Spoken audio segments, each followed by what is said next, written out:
Allô, allô, bonsoir, bienvenue à Between Two Heads, entre deux têtes. Mon nom est Rose Cathy Handy, je suis CEO de Braids on Call et il me fait plaisir de vous rejoindre ici chaque mercredi. Je vous dis tout le temps que même si je n'annonce pas, vous savez que je vais être là, donc attendez-moi chaque mercredi à 19 heures où je vous rejoins ici avec une invitée.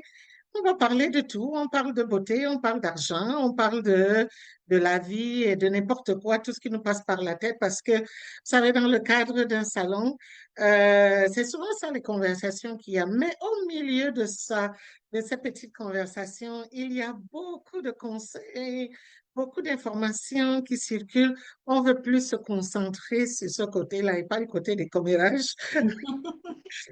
Et comme ça nous permet d'apprendre un petit peu et puis de se passer des petites astuces entre femmes, entre personnes, et pour qu'on continue à évoluer. Comme vous savez, je vous viens du programme Braids on Call, qui est notre programme phare et qui a plusieurs divisions. Vous savez, il y a l'académie dont je vous parle tout le temps.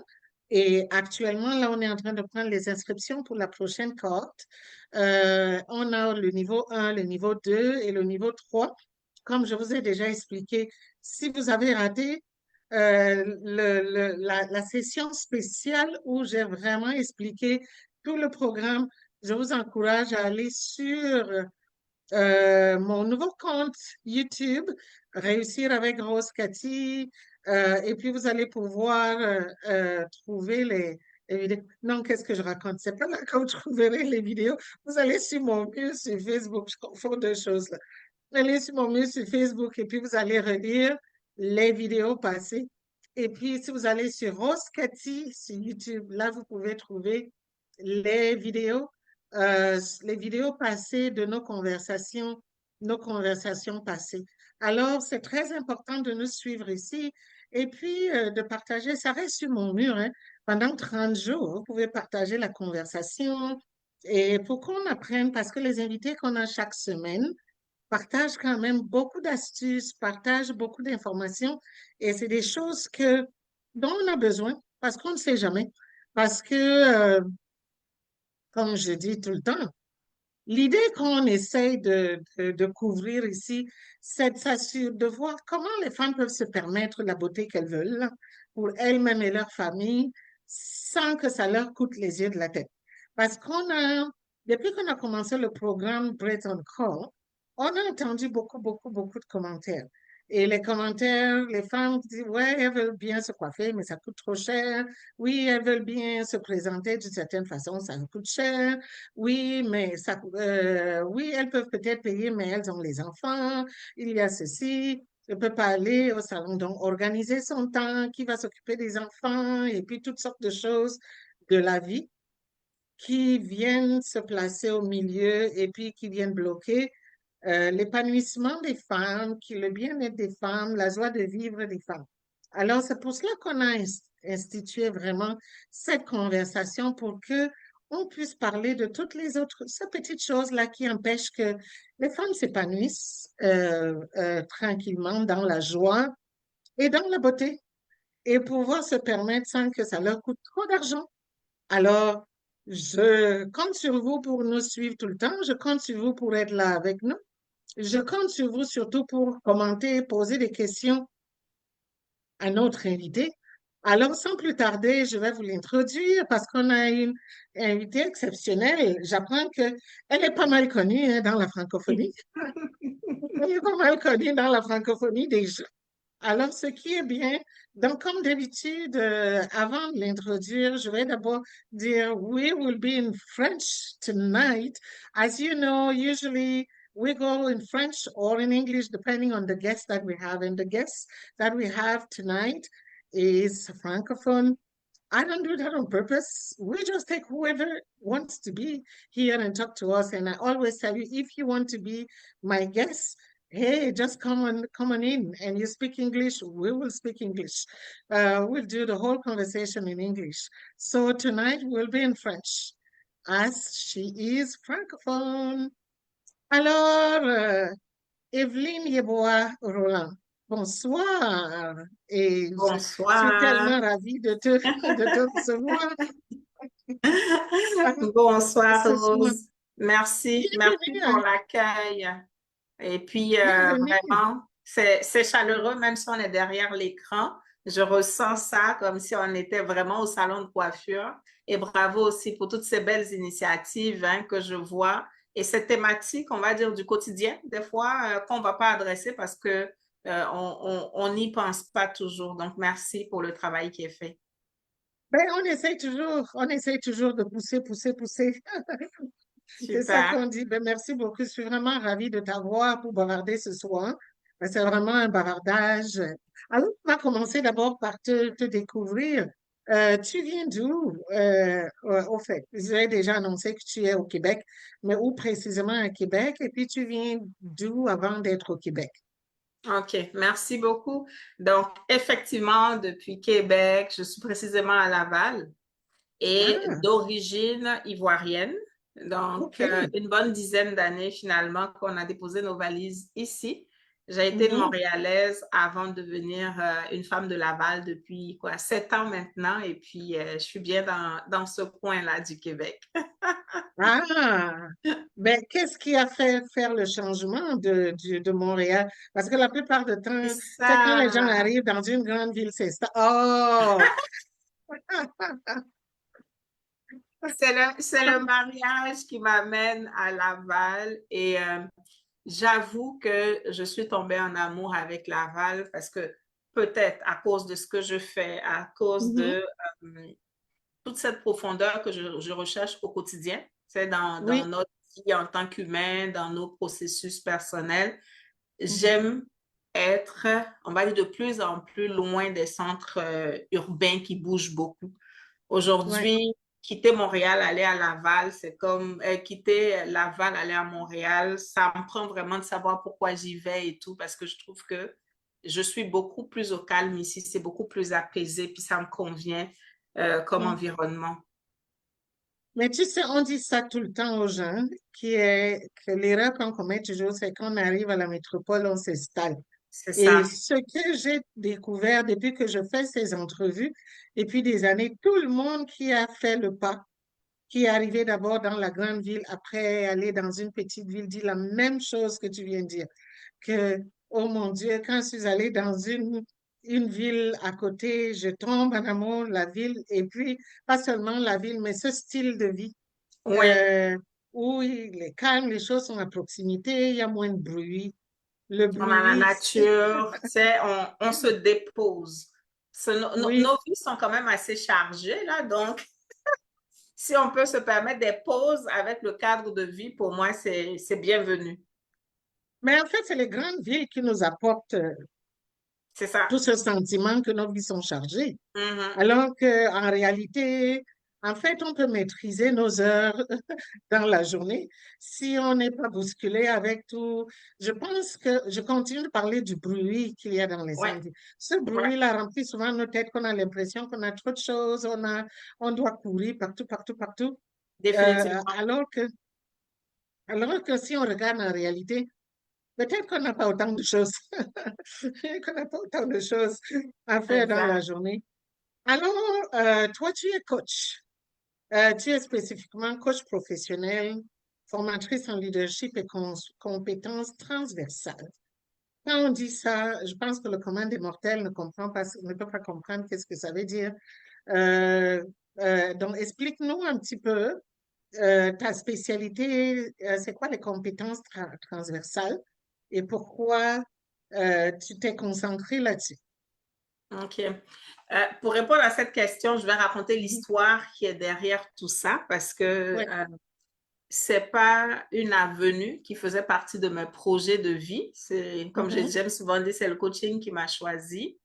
Donc, OK. j'ai vécu, on va dire, des circonstances de vie qui m'ont amené à un moment donné d'avoir envie de partager.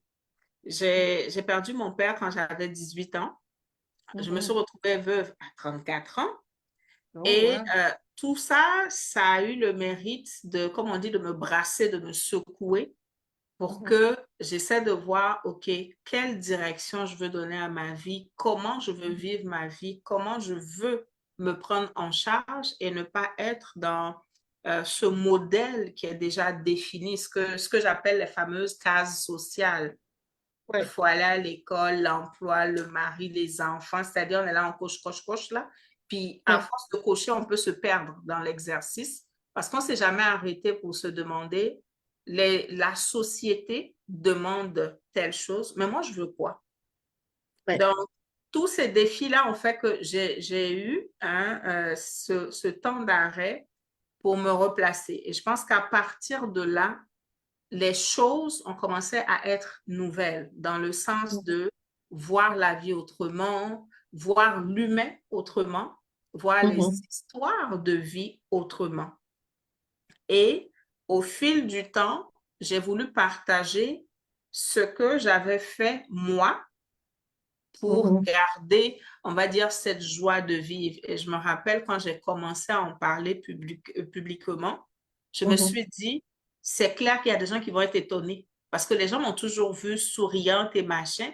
Ils n'avaient pas Mhm. idée de ce que je gérais à l'intérieur de moi. Donc, je Mhm. commence au début, ben, naïvement, avec des vidéos parce que c'est mon projet, je l'avais en tête pour 2020. Puis 2020, la Ouais. pandémie arrive. Ouais. Donc, quand la pandémie arrive, c'est soit j'attends qu'un jour, parce qu'on était dans l'incertitude, on ne Mhm. sort pas, on ne sait pas. Donc, soit j'attends que ça se règle, soit j'y vais avec les moyens du moment. Donc, le numérique, la présence en Ouais. ligne. Donc, c'est comme ça que je commence d'abord à faire des vidéos pour Mhm. encourager, partager mes leçons de vie et les formations aidant, parce que je voulais un peu clarifier comment j'allais structurer tout ça. Au fur et Mhm. à mesure que je me forme, je vois que ben, si je veux avoir un message, ça me prend d'avoir, on va dire, cette marque ou bien ce concept qui permet de se démarquer. Mhm. Et de fil en aiguille, j'atterris sur comment je nomme ce chemin que j'ai fait. Et ce chemin Mhm. n'était rien d'autre que de dire, OK, je suis aujourd'hui 1er octobre 2025. Je fais le constat que je ne suis pas épanouie. La vie que je Mhm. suis en train de mener, ce n'est pas celle-là que je veux. Et la question qui suit, c'est où est-ce que j'ai perdu ma flamme? Où est-ce que je me suis perdue dans mon chemin? Donc, je Mhm. suis repartie en arrière. Et c'est une démarche qui a été couplée aussi, on va dire, par un éveil spirituel qui m'a aidé à faire l'exercice, on va dire, avec un peu plus de sérénité parce Mhm. que le spirituel me donnait cette force-là. Donc, le chemin de dire je repars revisiter ma vie pour identifier, c'est comme quelqu'un qui marche et puis qui a perdu ses clés. En général, on fait qu'on Mhm. revient sur ses pas. Ouais. C'est un peu l'exercice que j'ai fait avec ma propre vie pour pouvoir Mhm. par la suite identifier les points où potentiellement je me serais moi-même lâchée. Et c'est là que j'ai Mhm. réalisé que ça allait aussi loin qu'au deuil de mon père parce que l'exercice, je l'ai fait à 36 ans et ça OK. faisait exactement 18 ans que j'avais perdu mon père. Donc, ça m'a Wow. fait remonter si loin pour réaliser que ce deuil, en réalité, je ne l'avais jamais fait. Mhm. Je fonctionnais, mais j'avais modifié mon fonctionnement interne avec mes croyances et tout ça en essayant on va dire quoi, de faire un pansement sur cette douleur-là. Et Ouais. c'est venu avec toute une série, on va dire, de choix dans la vie. Tu sais, qu'est-ce que tu fais comme études, qui tu fréquentes. Enfin, ça a été vraiment le point de départ d'une succession de décisions. Donc, ce Mhm. chemin, je l'ai documenté, puis je l'ai scindé en étapes. Et puis, j'ai décidé de l'appeler la relecture de vie et de OK. commencer à partager ça avec d'autres femmes aussi. Donc, c'est Mhm. comme ça que mon premier programme naît et que j'offre un accompagnement et puis de fil en aiguille, ça part. Je vois au travers des échanges qu'on a qui peuvent Mhm. aller vraiment très loin dans l'intimité de ces femmes-là, Mhm. de la profondeur, on va dire, des blessures hein, que les gens portent, des Mhm. dégâts qu'on est capable de se faire dans sa Ouais. propre. Donc, tout ça, je vois que j'ai quelque chose entre les mains. Mhm. Donc, ce quelque chose, plus on le pratique, plus on commence à comme le polir aussi. Ouais. Et en cherchant justement à professionnaliser la pratique parce que je coachais en griffe, mais c'était un mix de coaching, de formation et de mentorat que j'offrais. mais je n'avais Mhm. pas de certification en tant que telle. OK. Donc, je pars pour faire une certification et c'est pendant que je fais la certification, je tombe sur une offre qui offre aussi la certification en leadership transformationnel à Mhm. l'Académie Maxwell. Donc, c'est comme ça que j'ajoute OK. ça. Sinon, ce n'était pas dans mes OK. plans de rajouter le Mhm. leadership. Mais OK. plus je découvre le leadership, Mhm. plus je vois que c'est l'élément à avoir en premier. Parce qu'à Mhm. partir de cette posture-là, on va être capable d'ordonner sa vie d'une certaine façon, de Oui. faire ce qu'on va appeler des choix authentiques. Je pense qu'on va Mhm. revenir encore sur l'authenticité tout à l'heure, quand on sera sur Oui. les cheveux, les routines et tout ça. Mhm. Donc, j'ai trouvé que c'était tellement puissant comme outil que j'ai basculé en disant, ah, ben, je veux mettre le leadership en avant parce que Mhm. quelqu'un qui vit une situation et qui décide de se prendre en main, mais c'est une preuve de leadership. C'est pas tout le monde Oui. qui arrive à ça.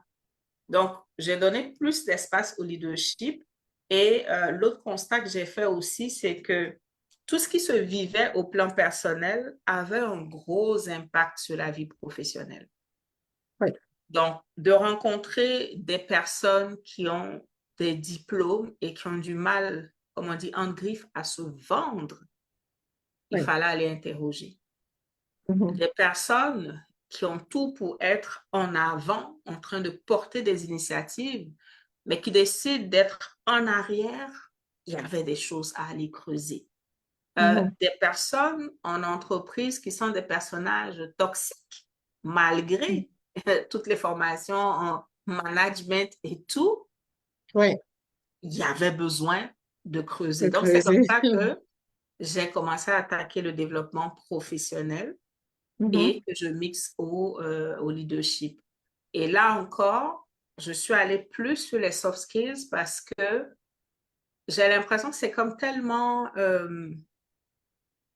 on va dire, humain, Mhm. qu'on ne fait pas attention à ça. On va aller chercher tout ce qui est technique. Oui. Et même quand on va voir qu'on va se former en leadership, la formation reste, comme j'aime souvent dire, au niveau cérébral. On n'est pas dans l'application ou dans l'incarnation du contenu. Donc, c'est comme Oui. on aime apprendre, mais on est déconnecté de comment l'humain Mhm. intègre ça. Donc, c'est tout ça qui m'a amené aussi à creuser après le côté soft skills pour dire, mais tu sais, tu peux avoir quelqu'un qui est bon techniquement, mais s'il n'a pas développé ces aptitudes-là, ça va être difficile de shiner en entreprise. Pendant Oui. que d'autres qui ont compris qu'avec mes soft skills, je peux aller loin, ben, avancent et les gens sont frustrés. Mhm. Aujourd'hui, on voit qu'il y a l'IA qui est là. Ben, qu'est-ce qu'on va pouvoir faire pour se différencier? Mais c'est le déploiement de toutes ces compétences humaines-là, c'est ce qui nous met Mhm. sur la map, en fait. Donc, je trouve que c'est un sujet du moment. On est dans des mondes très digitalisés où on peut perdre ces valeurs humaines. Donc, ramener ça et utiliser ça comme tremplin pour briller, que ce soit en entreprise ou chez un employeur, Mhm. pour moi, c'est comme, c'est l'atout différenciant, en fait. Donc, voici un peu le chemin qui m'amène là.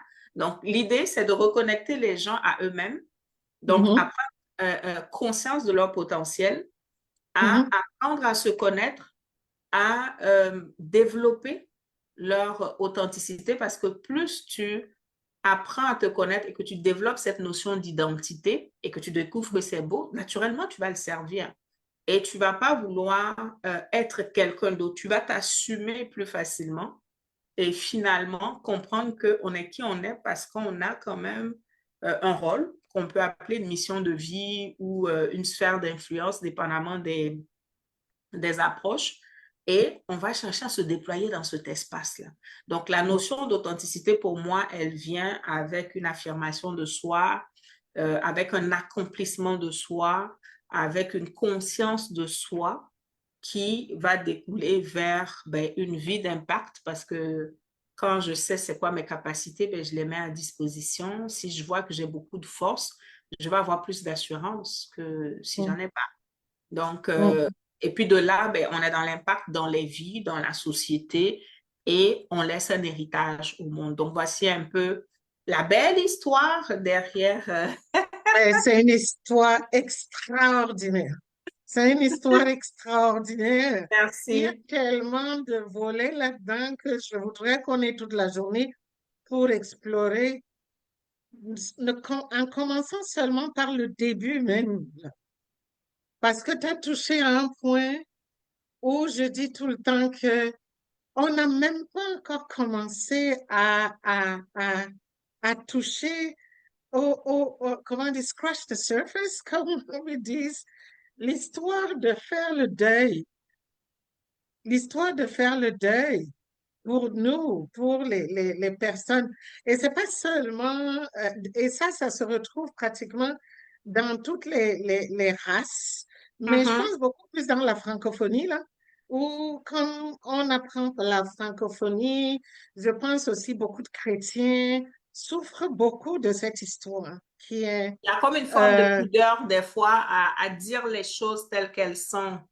c'est ça. Et comment réaliser à quel point on est affecté, prendre une minute de se dire, OK, il faut que j'accepte, que je reconnaisse les émotions qui viennent avec ce que je viens de vivre. Je viens de perdre un être cher.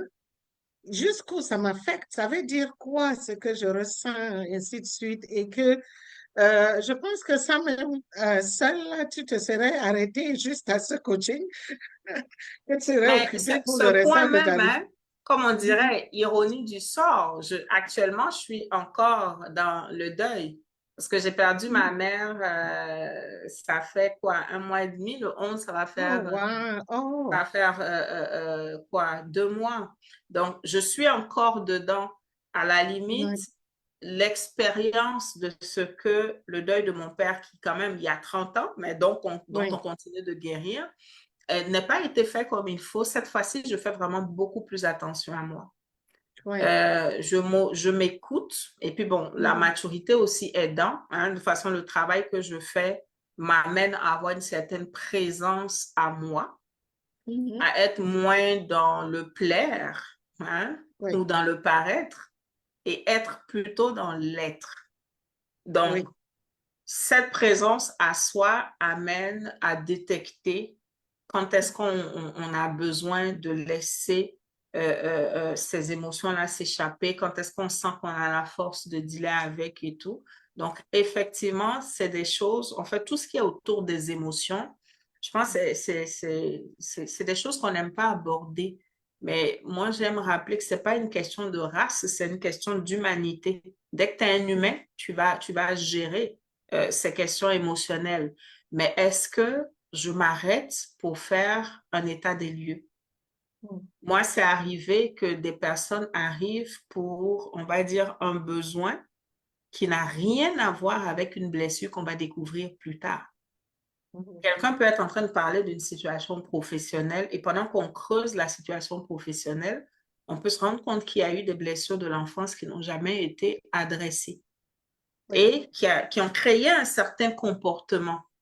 Mhm. Donc, si je ne m'arrête pas à un mot, et des fois, les gens ne savent même pas.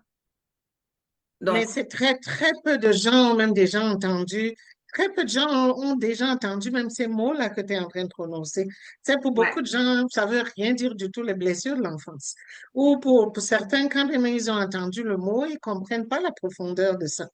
Et puis de voir, et même ceux qui l'ont entendu, et puis qui sont conscients que peut-être ils vivent cette situation, mais ne savent pas comment justement, passer au-delà, comment essayer de guérir ces blessures, comment on peut guérir ces blessures ou comment, et ce qui fait que il y a toute une éducation oui, vraiment à devoir enclencher dans les communautés, avec les personnes et ce qui me ramène justement au point que tu étais en train de faire, l'importance de s'arrêter sur le leadership, les soft skills, et que comment c'est ça qui détermine comment on met en application ces connaissances. Parce que la plupart du temps, hein, oui, on continue de voir même les compétences techniques, là. Parfois, on dit, il y a cette question-là, les gens arrivent, ont les diplômes, ce que tu parles dans le cadre de l'emploi, mais malheureusement, ils entendent une connaissance une compétence, ils entendent quelque chose qu'on doit faire, mais comment l'appliquer? Il y Mm, a quand même un décalage qui est cette incapacité d'appliquer quelque chose pourtant qu'on a appris, quelque chose pourtant on détient un diplôme. On c'est est ça. supposé détenir un diplôme Ouais, sur c'est ça. euh, et que qu'est-ce qui bloque? Et quelqu'un va dire, pourtant je sais ce que c'est, pourtant. Et puis on voit même quand les gens échouent les examens, hein, quelqu'un va à l'examen et c'est après, dit, pourtant je savais ce truc. Et pourtant je savais. Et c'est ça que j'entends chez toi, que toi tu as développé dans les stratégies qui permettent d'aller creuser et puis de savoir qu'est-ce qui crée ce Ouais, décalage-là. oui, oui, oui. Et comme moi, en général, quand je commence à travailler avec les personnes, je leur dis deux choses.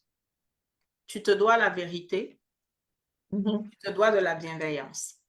La mhm, vérité dans le sens que ce que tu vas découvrir, il y aura du beau, il y aura du moins beau. Il faut mhm, juste réaliser que ça t'appartiendra de faire quelque chose avec. On a mhm, tous nos côtés lumineux, on a tous nos côtés sombres. Donc, que tu sois très à l'aise avec le tableau. Et ce tableau, c'est une photo. mhm, C'est pas un verdict définitif. Donc, c'est de réaliser que j'ai la possibilité de faire évoluer ce tableau-là. Donc, mhm, après, c'est un geste qui demande de l'humilité et beaucoup d'amour pour soi. Et c'est là où je vais vers la bienveillance. mhm. Accepte tout simplement que tu n'es pas parfait. Quand on Et se oui, met là, ouf, on respire. ouais, Il n'y a personne qui t'a demandé d'être parfait et ça n'existe pas, en tout cas sur la terre ici. mhm, Chacun a ces choses où ça ne fonctionne pas. Mais plus je prends des imperfections, mhm, plus je vais travailler à corriger ce que je peux corriger et je vais décider d'aller avec ce qui est plus. Pourquoi laisser mes forces et aller me battre à travailler que mes faiblesses, à zoomer que sur mes faiblesses? Pendant que je suis en train de développer mes forces, l'énergie que j'en tire, la satisfaction que j'en tire, ça me donne assez de jus pour travailler sur les autres aspects. Parce que quand j'ai mhm, confiance en moi, mon rapport à l'échec n'est pas le même. Mon rapport à l'imperfection n'est pas le même. Parce que j'ai une belle relation avec moi. Et je ne suis pas en campagne de popularité non plus pour dire que mhm, je veux plaire à tout le monde. Je comprends très bien que ça ne va jamais arriver, mais je travaille à l'être. Et une fois qu'on est d'accord avec ça, ben on va mhm. explorer.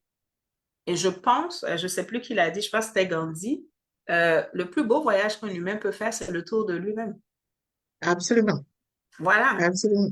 Qu'est-ce que tu Ouais. sais de toi? Et les blessures, moi, j'aime l'image très simple. En général, pour nous, les femmes, je dis, c'est comme quand tu es en cuisine. Tu peux te faire juste une petite coupure avec le couteau. Rien qui nécessite même que tu arrêtes et tu continues. Tu as le deuxième niveau où ça peut être un peu plus profond, où, oups, tu t'arrêtes, tu nettoies, tu fais un pansement et tu continues. Et il y a Mhm, le troisième niveau où c'est tout de suite, il faut aller te faire prendre en charge parce que ça nécessite des points de suture. C'est pareil pour les mhm, blessures. Il y a des blessures mineures, il y en a qui sont majeures, il y en a qui sont intermédiaires. Donc, dépendamment, je pense que si tu vois que tu as besoin de points de suture, par amour pour toi-même, tu vas te lever, tu vas aller à l'hôpital mhm, pour te faire aider. Donc, cette conscience à soi, et moi j'appelle ça se checker régulièrement, c'est comme prendre sa température. C'est ce qui mhm, va te montrer que, mais de façon générale, tu n'es pas dans des émotions gaies. Tu es souvent peut-être dans la tristesse, tu es souvent peut-être dans la frustration, tu es souvent dans la colère, tu es souvent dans l'envie, dans la jalousie. Donc, tout ce que tu ressens vient te donner de l'information. Comme on dit, les émotions ne sont pas mauvaises. Ce sont nos mhm, amis. Elles sont là pour nous informer de qu'est-ce qui nous va et de qu'est-ce qui ne nous va pas. Donc, si tu réalises, même si tu n'es pas en train de faire un cours d'intelligence émotionnelle, tu sais très bien quand tu es bien, puis tu mhm, sais quand tu n'es pas bien. Donc, juste faire la mesure de dire sur une semaine, je vais faire un petit journal de mes émotions. Je me sens comment? Mm. Et après, tout de suite, on va voir est-ce que je suis plus dans quelque chose d'agréable ou dans quelque chose d'inconfortable. Et après, ben, si c'est agréable, waouh, c'est quoi mes ingrédients pour avoir cette recette-là? Est-ce que c'est les personnes à qui je parle? Est-ce que c'est ce que je fais? Peut-être que j'aime ma coiffure. Tu sais, nous, les femmes, quand tu te sens belle, tu es toujours contente. Donc, est-ce que c'est ta coiffure qui te va tellement bien? Donc, cette semaine-là, c'est comme, waouh, je sens que je donne. Est-ce que, je ne sais pas, c'est le nouveau rouge à lèvres que tu as pris, puis tu sens que non, celui-là me va à merveille. C'est quoi tes déclencheurs de ces bonnes émotions que tu ressens? Mais on fait l'inverse aussi. Qu'est-ce qui déclenche que tu ne te sens pas bien? Parce que peut-être que tu te sentais bien jusqu'à ce que ta collègue arrive avec une coiffure qui lui va beaucoup plus que toi. Donc, c'est comme, ah, oh, elle est venue comme briller devant moi. Ça va te donner de l'info. Qu'est-ce qui fait que tu penses que quand elle brille, toi, tu ne peux pas briller? Mais est-ce que tu as parlé de quelque chose là tout à l'heure, parlant de la confiance et comment les gens parfois se forcent à parfois une fausse perfection, essayent ne regardent pas les faiblesses et continuent toujours. Qu'est-ce que tu penses qui fait que certaines personnes sont incapables de définir, de faire la différence entre euh, leur joie et leur tristesse? Qu'est-ce qui leur vraiment apporte de la joie dans la vie? Qu'est-ce qui ne leur apporte pas de la joie? Parce que tu as dit quelque chose là au début quand tu étais en train de définir le moment où tu t'es rendu compte que, hey, il faut que je fasse quelque chose parce que je suis en train de vivre une vie qui ne me fait plus, qui ne m'apporte plus je me sens plus bien dans la façon dont je suis en train de vivre. Et puis, il y a quelque chose qui doit changer, mais je ne sais pas quoi, donc il faut que je m'arrête. Beaucoup de gens sont incapables, beaucoup de gens sont incapables même de s'avouer ça là, parce que sont même incapables de voir que, mais en fait, la vie que je mène là, c'est pas une vie épanouie, c'est pas une vie heureuse, c'est pas une vie où je me fais plaisir, ou c'est pas une vie de joie. Parfois continue juste soit parce qu'il y a des responsabilités familiales, parce qu'il y a les responsabilités sociales, ou parce qu'ils ont juste été moulés de penser que la façon dont ils sont en train de vivre, en fait, c'est ça, une vie Mm. épanouie. Alors Mhm. que peut-être sont pratiquement en train de passer à côté complètement d'une bonne vie, une vie épanouie qu'ils auraient pu. Mais on entend parfois des gens dire, par principe, on peut pas changer, Mm. on peut pas, tu sais, ça ne se fait pas de changer parce qu'on a ainsi de suite, ainsi de suite. Euh, Mhm. J'aime ça. qu'est-ce que tu penses qui, oui. Qu'est-ce qui fait que les gens sont incapables parfois de prendre cette décision-là ou bien de reconnaître que non, je mérite parce que ça, j'ai vraiment aimé quand tu as expliqué ça par rapport à ton propre parcours. Qu'à un moment, tu as identifié que, hey, non, il faut que je m'arrête là, c'est pas, je mérite une meilleure vie que ça. Mhm. Qu'est-ce qui fait que les Mhm. gens sont parfois incapables, s'accrochent à ce genre de choses, Ouais. qui les maintient dans cette mauvaise vie qu'ils sont en train de vivre et ne peuvent pas prendre la décision de changer? Il y a beaucoup de paramètres et je vais prendre quelques-uns en revenant encore sur mon histoire pour que ça permette aux uns aux autres de faire le parallèle. Dans la première tranche de vie où je perds mon père, qu'est-ce que je fais? Je modifie mon système de pensée Mm. parce que la blessure a fait en sorte que je me suis dit, oh wow, je pense que la vie est cruelle. Donc, si la vie est cruelle, essaie de vivre avec le minimum d'attente. C'est un peu comme quand on dit, si tu es assis à terre, tu ne peux pas tomber. Ouais. Parce que tu es déjà au sol. Oui. Voilà. Donc, voici un peu le mindset avec lequel j'ai roulé. Je me suis Mhm. dit, tout ce que j'avais comme objectif, même jusqu'à la formation que je devais faire, ce qu'on se disait avec papa, je voulais être médecin et tout ça, j'ai rapetissé. Mhm. C'était mon système de que j'ai mis en place moi-même. Et Ouais. tant que j'étais dans cet ensemble de définitions, je me convainquais que c'était bon. Donc, Mhm. le premier élément que je peux amener ici, c'est notre dialogue intérieur. Ah oui. Qu'est-ce qu'on se dit? Parce que aussi longtemps que c'est une vérité pour moi, même Mhm. si des personnes à l'extérieur viennent me dire, Evelyne, on te voit ailleurs. Je vais dire, mais les gens, je dis, vous baillez, passez votre chemin. Parce que j'ai une conviction. C'est comme là, moi, je suis à l'écran, je suis en train de... J'ai pas besoin de discuter avec quelqu'un pour dire je suis une femme. Je le suis et j'en ai l'assurance. Donc, si tu décides de me voir autrement, vraiment, c'est ton problème. Parce que Mhm. en moi, il y a cette conviction. Et ça, c'est, on peut s'appuyer sur des faits, sur des éléments vraiment factuels, comme ça peut être un système de pensée qui est hérité ou qu'on construit soi-même. Parce que ce n'est pas toujours qu'on va mettre la faute sur notre culture, sur l'éducation. Il y a de ça aussi. Mais il y a ce qu'on est capable de créer soi-même. Donc, moi, le Ça, c'est déclic, extraordinaire ce que tu dis là. ouais. C'est vraiment extraordinaire ce que tu dis là. Parce que la plupart du temps, c'est très facile toujours de mettre la faute, mais on ne regarde pas ce qu'on a construit soi-même avec ces paroles, ces conversations internes.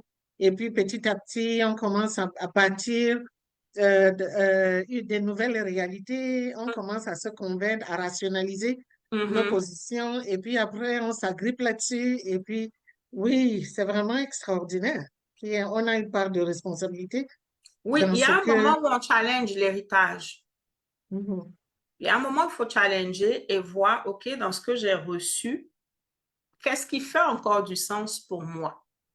Oui. Et s'aimer suffisamment pour s'offrir ça et marcher dans ça. Mhm. L'indicateur qui va nous aider, c'est la petite voix à l'intérieur de nous. Oui. Si on peut tromper tout le monde, mais on ne peut pas se tromper. Et des fois, un exercice aussi simple que j'aime donner, l'exercice du miroir. OK. Se mettre devant le miroir et se regarder. Regarder la femme ou l'homme, si on a des hommes qui nous suivent, qui est dans le miroir, et lui parler. Comment tu vas? Mhm. C'est pas les comment tu vas, on répond vite là, non. Oui. Comment tu vas? Oui. Est-ce que tu te sens bien? Est-ce que tu aimes ce qui se passe dans ta vie? C'est des petites questions, ça ne va pas plus Mhm. loin que ça. Moi, j'ai Oui. des personnes à qui j'ai juste le comment tu vas là. Mhm. Ben, je veux dire, il y a des personnes, on est resté là près de 2 heures parce que ça a pris d'abord 1 heure en pleurs avec tout un paquet de mouchoirs qu'on a terminé avant de Mhm. pouvoir parler. Parce qu'on se pose souvent la question, ah, comment tu vas, comment tu vas? Mais c'est un comment tu vas qui n'est pas suivi d'une écoute et qui est comme mécanique. Oui. Donc, si tu es capable de faire l'exercice, et des fois même pour que ce soit plus puissant, moi, je Mhm. conseille aux gens de faire ça si tu as un grand miroir dans la salle de bain ou dans ta chambre. Tu le fais, comme on dit, en tenue d'Ève ou en tenue d'Adam. Donc, Vraiment. Qui simple ferme la porte. expression. Voilà. Tiens-toi dans ta Voilà. Dans vérité. ta plus simple expression. Oui. Parce que des fois, les flaflas là peuvent te distraire et puis tu vas vouloir te convaincre que non, ça va. Tu te Oui. regardes tel que tu es. Oui. Et si tu dois pleurer, tu pleures. Mais après, tu te demandes, mais pourquoi je pleure? Qu'est-ce qui me fait mal? Et tu notes tout Oui. ça. Et dans ça, plus tu pousses l'exercice, plus tu vas voir qu'il y a des choses que toi-même, tu peux gérer. Puis il y en a pour lesquelles tu as besoin d'aide. Mais même le fait de ne pas savoir quoi écrire, ça doit t'alerter pour te dire, mais comment je fais pour que ça sorte? Et Oui. tu peux commencer de façon autonome en cherchant des lectures, en cherchant des vidéos YouTube et tout ça. Et en fonction, c'est les résultats qui vont te conforter pour dire, ah, ce que je fais, ça marche, ou bien non, ça marche pas, je vais chercher une autre ressource. Mais c'est des petites questions qui nous ramènent, parce que la petite voix à l'intérieur de nous, c'est notre vrai nous, qui sait Oui. nous dire la vérité. Et moi, c'est quand j'ai commencé à écouter cette voix, parce qu'au début, on l'entend et personne qui va me convaincre qu'on ne l'entend pas. C'est juste qu'on parle dessus, comme on dit chez nous. La Et voix parfois est là aussi, et puis on ne veut pas entendre. voilà, on commence à On ne parler veut plus pas fort. entendre. Ouais, mais tu sais que oui, mais... Et puis on fait du bruit, on fait du bruit, on fait du bruit. Si on arrive à se taire, Oui, la voix va nous dire, tu y es ou tu n'y es pas. Ça oui. peut faire mal des fois parce que c'est déjà arrivé que j'ai des personnes à 70 ans. Mhm. Tu n'y es pas. La personne se dit, mais je vais rattraper quoi, comment? Mais c'est possible. Dès que tu en prends conscience, là, Oui. ça veut dire que, comme j'aime le dire, ta renaissance commence. C'est maintenant que ta vie va commencer. Et même si elle doit être Mhm. courte après, ça sera une vie de qualité. Parce qu'à la Oui. fin, je pense que la qualité de notre vie est beaucoup plus intéressante que la longueur de la vie. Oui. Mais c'est ce que tout le monde devrait comprendre. C'est vraiment ce que, et que je pense d'ailleurs que même pour assurer la longueur de la vie, tu ne peux pas assurer la longueur de la vie si tu n'as pas la La qualité, qualité va aider parce à que c'est la arriver. qualité qui va absolument, Mhm. absolument. Je Et puis l'autre t'assure que tu chose, soulèves. Oui, mhm. pardon. Oui, Vas-y, vas-y. vas-y. L'autre chose, c'est l'entourage aussi. Mm. Quand on est dans certains environnements, parce que veut pas, ce qu'on entend, ça va s'imprimer. Mhm. Donc, être dans des environnements où on entend certaines choses, ça va nous aider dans cet éveil à soi ou ça va nous en éloigner. Si je suis Mhm. dans un environnement où on est toujours sur des choses très superficielles, on est porté vers l'autre, je vais faire je vais faire mes efforts, mais l'environnement va comme venir étouffer mes efforts de croissance. Alors que si je suis dans un environnement qui est favorable, ben, pendant que moi, je suis en train de travailler sur moi, l'environnement me porte. C'est un peu comme, je lisais ça dans le livre de Sylvain Boudreau, là, Le Moi Inc. Il dit, il faut sortir des cercles vicieux pour créer des cercles vertueux. Mhm. Donc, en toute conscience de dire, qu'est-ce qui peut être favorable pour moi et je cultive cela. Parce que sinon, j'ai beau avoir mon éveil de dire, OK, je vais prendre soin de moi dans le sens de guérir, prendre le temps de voir qu'est-ce qui ne va pas dans ma vie et tout. Mais si je fais ça, que je reste exactement dans le même environnement, et l'environnement n'est pas que physique, c'est les compagnies, c'est les Ouais, conversations, c'est les lectures, c'est les films. Qu'est-ce que je regarde? Je m'expose à quoi? Tout ça, ouais, c'est soit un levier, soit un obstacle. Donc, ouais. je pense des fois, c'est tout ce travail, parce qu'en réalité, on travaille sur soi tous les jours. Ce n'est pas un chantier de 2 mois et puis on a fini.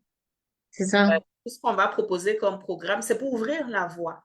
Mais moi, j'aime souvent dire à mes clientes, surtout quand je suis dans des programmes d'accompagnement, ou c'est des formations ou autres, je dis, c'est quand tu finis la formation que je t'observe, c'est là que je vois si tu as compris la formation que tu es venu prendre.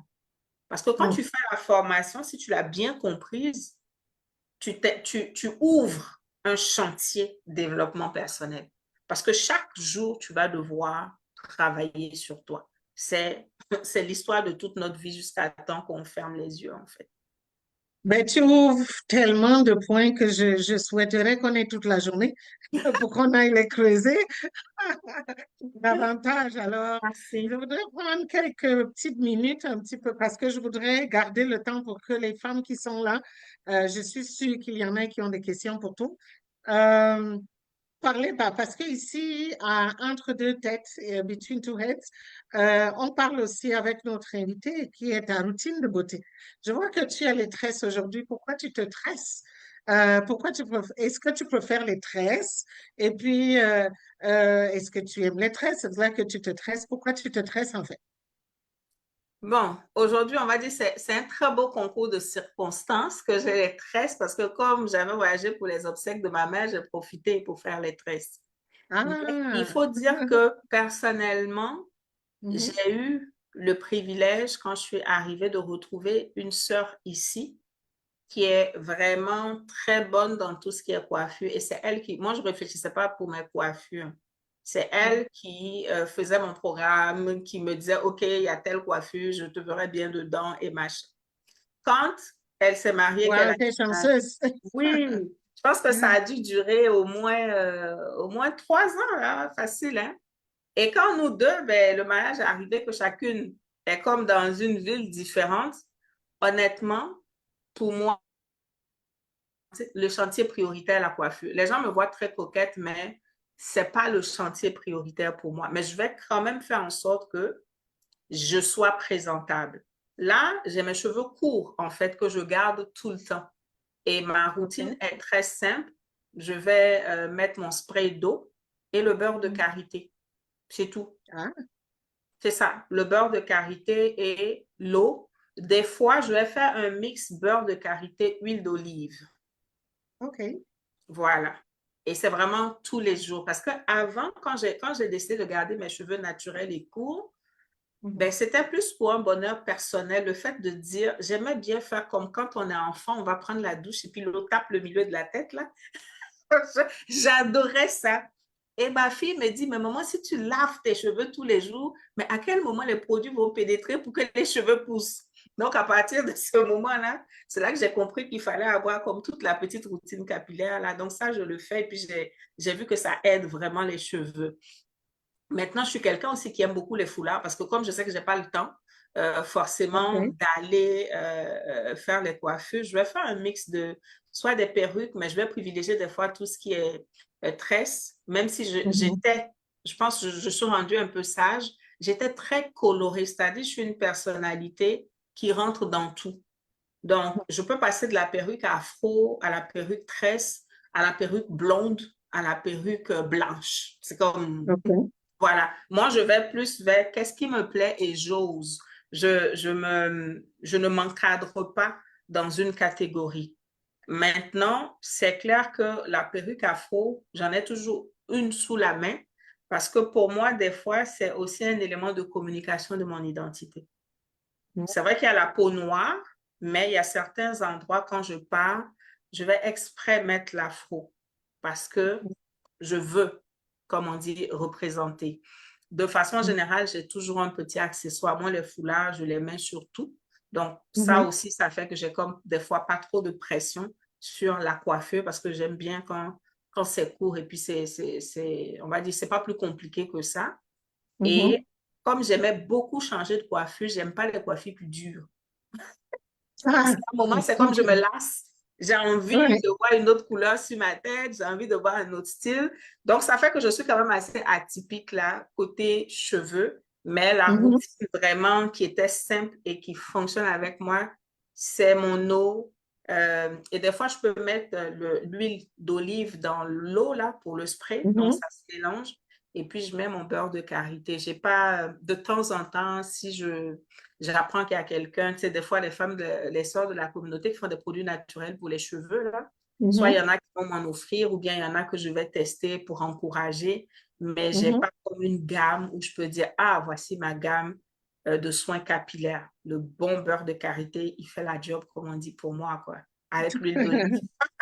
Ah, OK, mais c'est bien à savoir et que le Mhm. foulard, le rôle que le foulard joue pour Oui. toi, c'est très, très bien, bien noté, c'est bon à savoir. Je ne sais pas, mesdames, vous avez des questions pour notre invité? Je voulais vous laisser le temps au lieu que c'est moi qui continue euh, de, c'est moi qui continue parce que moi, j'ai plein de choses que que je voudrais bien l'amener à en dire un petit peu plus. Si quelqu'un a une question, lève juste la main ou tu ouvres ton micro et puis tu lui poses la question ou commentaire. Euh, non, ok, ben je continue. Je continue avec elle et donc, ben, vas-y si tu as une question, Edith. Oui, bonjour, bonjour, ou bonsoir. Bonsoir, Edith. Salut coach, ravi de t'avoir là ce soir. J'ai écouté attentivement comme j'aime bien t'écouter. Moi, j'ai envie de te Merci. demander si tu aurais un conseil pour les femmes en particulier. Dans beaucoup de choses que tu as dites, j'ai l'impression que souvent les femmes, c'est comme si peut-être on s'oublie dans notre rôle de mère, d'épouse, et surtout dans notre contexte ici d'immigration où on se retrouve des fois à jongler en deux ou trois boulots. Les hommes le font aussi, mais en fait, les femmes, c'est un peu différent. Donc, quand tu dis prends le temps pour toi, assieds-toi, réfléchis, introspection, dans ce que tu dis, il y a beaucoup de ça en fait. Prendre le temps, s'asseoir, s'écouter, s'entendre et même pleurer. Mhm. Est-ce que on peut se le permettre dans notre contexte-là aujourd'hui? Sinon, est-ce qu'il y a une autre solution pour les va-t-en-guerre? Merci beaucoup, Edith.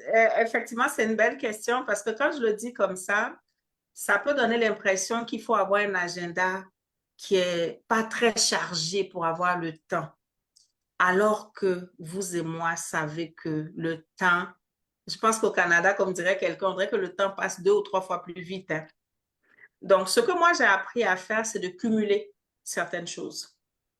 Et mes moments les plus bénéfiques, les plus créatifs sont ces moments-là. Exemple, quand je suis en train de cuisiner, mon esprit fait quoi? Je peux utiliser ce temps où je cuisine pour repasser ma journée, pour aller sur un feeling du moment, comment je me sens actuellement. Des moments où peut-être on est en train de plier le linge, ou on est en train de faire la vaisselle, si on n'a pas, ou même si on a une machine, un lave-vaisselle, ben, tu sais, ça demande quand même de préparer. Moi, tous ces petits moments domestiques ont une double fonction. Et le moment privilégié, quand on est en train de prendre sa douche, là. Et j'ai une mentor qui disait, même quand on est au petit coin, elle dit, c'est des endroits où on ne peut pas venir te déranger. C'est ton moment. Donc, dans ces moments-là, on peut. Moi, à l'époque où je faisais beaucoup de live ou même mes premiers programmes et tout, euh, que ce soit webinaire ou quoi, la majorité, c'est pas quand je suis assise derrière mon ordinateur pour dire, bon, je veux monter une formation. La majorité, c'est dans ces moments-là. Et en innovation et créativité, c'est ça qu'on va appeler un peu comme les moments d'incubation. Parce que c'est comme tu ramasses plein d'informations et quand tu es au repos, ça va se processer et te donner des combinaisons. C'est à toi maintenant d'avoir cette présence-là. Puis quand une idée vient, tout de suite, je vais prendre mon téléphone, je vais le noter ou je vais mettre dans un cahier. Moi, c'est vraiment l'astuce que j'ai trouvée. Maintenant, après, dépendamment des routines, si on a des jeunes enfants ou autres, on peut regarder est-ce que c'est le matin. Et ça n'a pas besoin d'être très long, mais c'est comment je veux dire ça? La constance. Ça peut être des fois un 10 minutes. Peut-être que dans ma routine, je dois me réveiller tous les 5 heures. Si je me réveille à 4h50, là, le 10 minutes, c'est suffisant. Et ce qui est bien, c'est que quand on expérimente les bienfaits, on commence soi-même à trouver des stratégies dans sa propre routine pour placer ça. Quand je suis au volant, est-ce que j'ai besoin d'être en train de regarder tous ceux qui sont dans leur voiture? La route, Est-ce quoi. que j'ai besoin d'être en train d'être énervé parce qu'il y a le bouchon? Je suis dans la voiture. Ce qui se passe dans ma tête, je peux décider de faire quelque chose avec. Maintenant, ça, c'est vraiment le premier niveau, quand on est coincé, qu'il n'y a pas de trou pour piocher. Mais après, quand on voit que c'est bon, parce qu'il faut une adhésion personnelle, parce qu'à partir de ce moment-là, on devient très créatif pour trouver ces moments. Après, on se donne des rendez-vous. Moi, j'appelle ça des rendez-vous avec soi. On met à son agenda. Moi, mon concept du mois Inc., là, c'est de dire tous les outils que tu utilises pour gérer ta vie professionnelle, les mêmes servent pour ta vie personnelle. Donc, autant tu as un rendez-vous dans ton agenda professionnel pour lequel, selon l'importance, tu mets des notifications et tout ça, et que tu t'arranges pour que la plage, on ne la touche pas, ton rendez-vous avec toi, là, si c'est 30 minutes, pas touche. Et ce 30 minutes, tu peux avoir un ordre du jour, comme tu peux ne pas avoir d'ordre du jour. Et moi, comme j'aime tout ce qui est bien-être aussi, au début, je recommande d'avoir sa petite routine. Ça peut être, je me mets juste dans ma chambre et puis j'ai peut-être une chandelle. C'est pas seulement pour les soirées épicées. On peut se recevoir soi-même. Donc, tu mets ta petite chandelle. Si tu aimes bien les senteurs, ta petite senteur que toi, tu aimes. Pas forcément parce que tu veux que ta maison sente bon, mais ce que toi, tu aimes. Tu mets, on a toutes des musiques qui nous font voyager, là. Tu mets ta musique et tu es là avec toi. Nouvelle, quand tu apprends à prendre soin de toi, autour de toi, les gens apprennent aussi à prendre soin de toi. Parce qu'ils te voient faire et ils savent que, ah, telle chose lui fait du bien. Telle autre chose lui fait du bien. D'où ce que j'appelle, il faut constituer sa boîte à outils du plaisir. Qu'est-ce qui te fait du bien?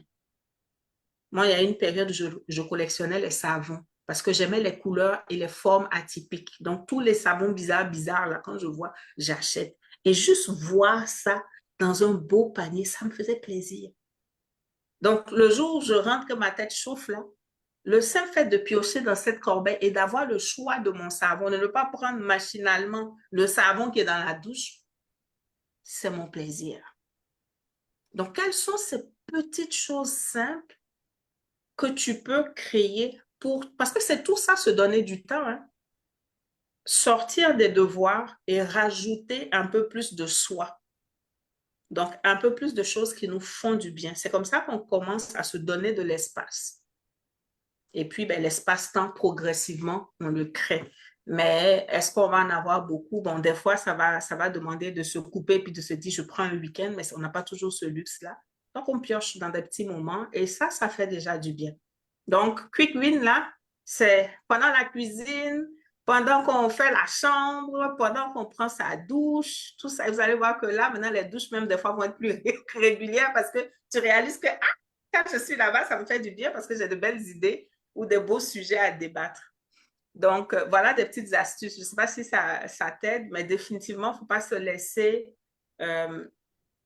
avoir par ce système-là parce qu'après, c'est l'épuisement. Après, c'est la charge mentale, c'est la frustration et ça nous amène à ce qu'on voit aujourd'hui dans nos communautés avec les séparations, avec les violences conjugales parce que bon, tout le monde est comme à bout.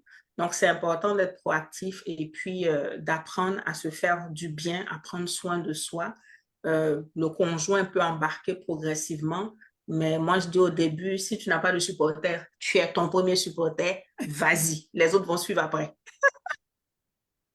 Mais ça, c'est vraiment génial, tout ce que tu as partagé. Je voudrais juste ajouter que c'est vraiment une question importante pour les femmes parce que et les femmes doivent continuer à poser cette question chaque fois qu'il y a une coach. Comme ça, on continue d'obtenir des stratégies pour pouvoir, parce que nous, les femmes, on a cette tendance-là, on s'occupe de tout le monde sauf de soi-même. Et puis d'oublier qu'on a la première responsabilité de Mhm, s'occuper de soi-même. mhm. Je dis souvent que la première leçon de vie qu'on apprend, c'est quand on prend l'avion on te dit que s'il y a un pépin, il faut que tu sois Toi sûr que tu es d'abord. oxygéné d'abord. Ne te soucie pas d'abord d'oxygéner ton Mhm, enfant. Il faut que tu sois oxygéné d'abord pour que tu puisses t'occuper de l'enfant à mhm. côté. Et on oublie souvent cette simple règle de vie. Ouais. Et les enfants, on s'en occupe quand ils vont au collège, à l'université, ils s'en vont, hein.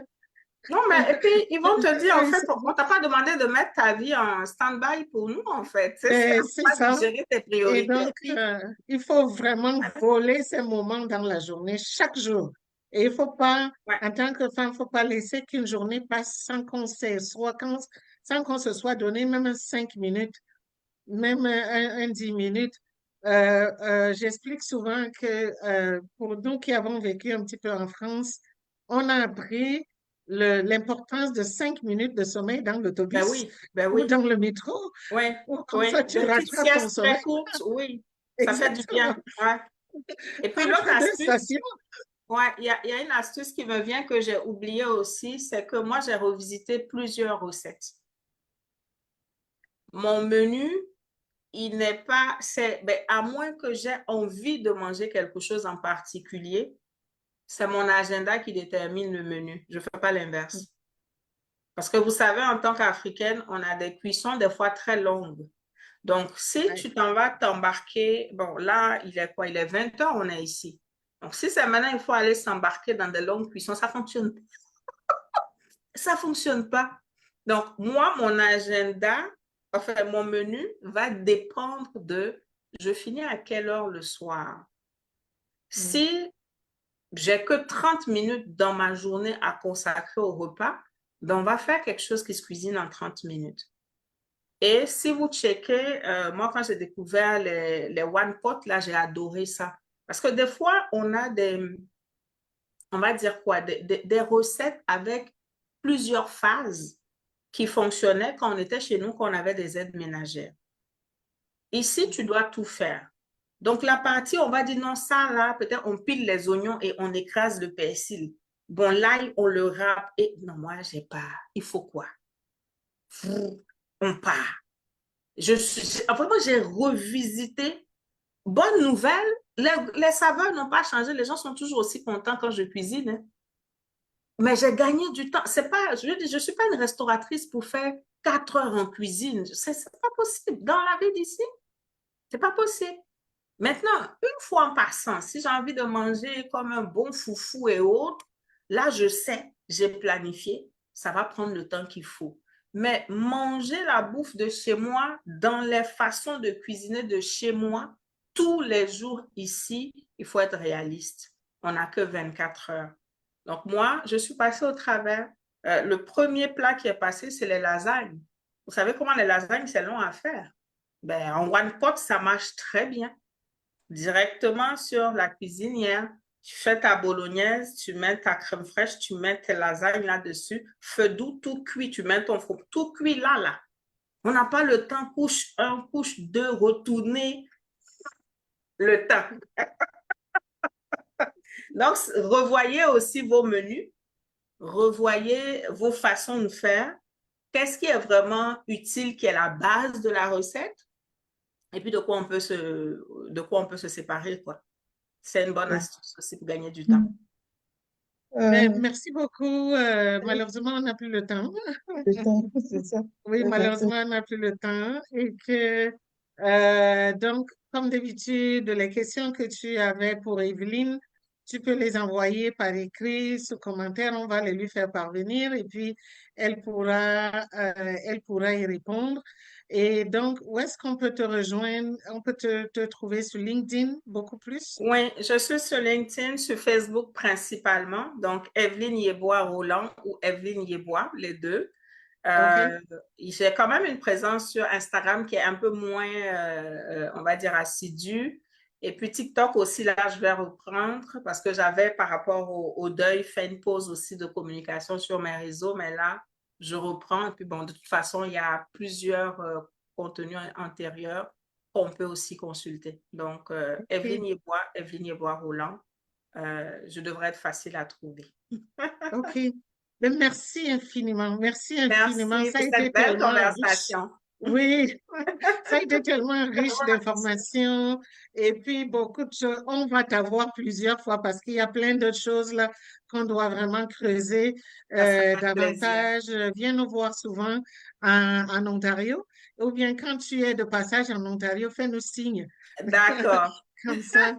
Merci beaucoup. Et puis Merci. Merci.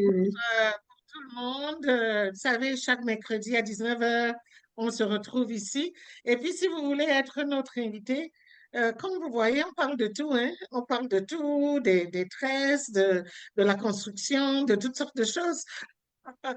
Si vous voulez venir bavarder avec nous, il faut juste nous contacter, envoyer un message et puis vous allez être mon invité et pour qu'on ait une belle conversation. Comme vous voyez, c'est comme ça tous les mercredis à 19 h à Between Two Heads. On est en train de prendre des enregistrements pour le prochain programme, la prochaine cohorte de Breton Call. Donc, vous allez à bretoncall.com et comme ça, vous allez pouvoir vous inscrire pour le niveau 1 ou le niveau 2. On a un bootcamp le 28 et 29 novembre. Et puis, comme on en fait chaque année, cette année, ça va être sur 2 jours. Et le bootcamp va être sur comment attirer, retenir ses clients. Quand on a soit on a un business, que ce soit dans les tresses, beauté, coiffure et autre chose, même autre business, vous pouvez participer à notre bootcamp. Il va être en anglais, par exemple, en anglais, mais toute cette année, quand même, tous les présentateurs vont être bilingues. Alors, n'hésitez pas à vous inscrire. Vous passez par notre site internet, greatoncall.com, et vous aurez toute l'information sur nous. Continuez à nous suivre sur nos médias sociaux, sur Instagram, sur Facebook. Et je sais qu'on a débordé un tout petit peu, et parce que la conversation était très intéressante. Alors, merci beaucoup, mesdames qui est ici Merci. aujourd'hui. Merci infiniment, Evelyne. Merci, Et puis, Evelyne. on reste en contact. À bientôt. Bye Je vais leur bye. dire que quand on vient, ça donne vraiment l'impression qu'on a fait les cheveux, hein. Moi, j'ai l'impression qu'on m'a coiffé là. Merci beaucoup. Merci Merci. beaucoup. Bye bye.